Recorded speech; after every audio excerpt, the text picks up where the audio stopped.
Assalamualaikum sahabat muslim, masih tetap semangat kan puasanya? Biar makin semangat, Jendela Islam sudah mempersiapkan info menarik untuk Anda.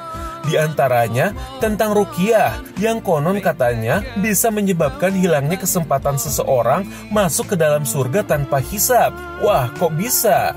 Simak penjelasannya bersama Kiai Haji Ali Nurdin.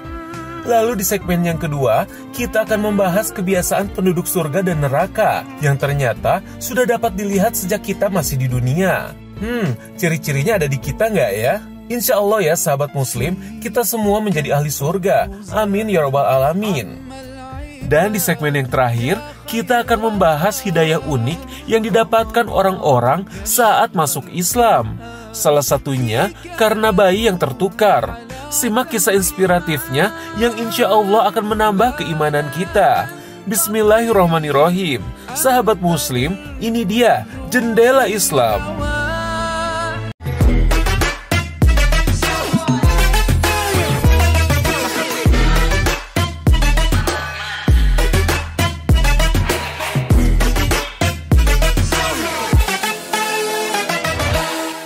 Bismillahirrahmanirrahim. Assalamualaikum warahmatullahi wabarakatuh. Alhamdulillah, salatu wassalamu ala rasulillah wa ala alihi wa sahbihi wa bawalah, amma ba'd. Sementara kawan bertanya, bagaimana ketentuan agama atas fenomena orang minta diruqyah? Ruqyah itu secara bahasa maknanya doa, maknanya adalah kalau bahasa gampangnya semacam mantra begitu ya, untuk memohon kepada Allah Subhanahu wa taala. Istilah ruqyah berasal dari bahasa Arab yang kurang lebih memiliki arti ibadah untuk menyembuhkan.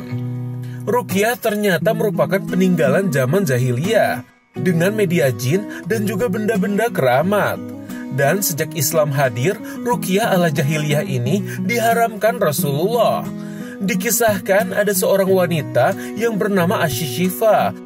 Sebelum memeluk Islam, beliau adalah ahli pengobatan ruqyah yang paling masyhur.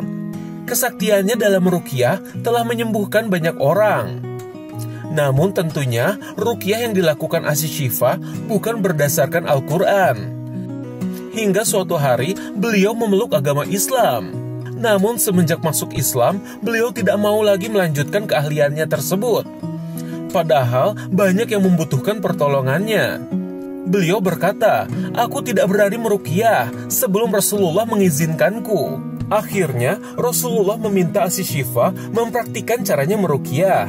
Kemudian Asy-Syifa menunjukkannya kepada Rasulullah. Ia meruqyah dengan menggunakan namilah, yakni sejenis potongan kulit pohon. Setelah itu Rasulullah bersabda, "Meruqyahlah kamu dengan itu, dan ajarkan itu kepada Hafsah. Dengan nama Allah, singkirkan setan wahai Tuhan manusia, dan meruqyahlah dengan menggunakan kayu kunyit dan oleskan pada bagian yang sakit." Setelah peristiwa itu, Asy-Syifa terus meruqyah orang-orang yang sakit dari kalangan kaum muslimin, baik laki-laki maupun perempuan. Dia juga mengajarkan ilmu ruqyah kepada Ummul Mukminin, yaitu Hafsah, putri Umar bin Khattab yang menjadi istri Rasulullah.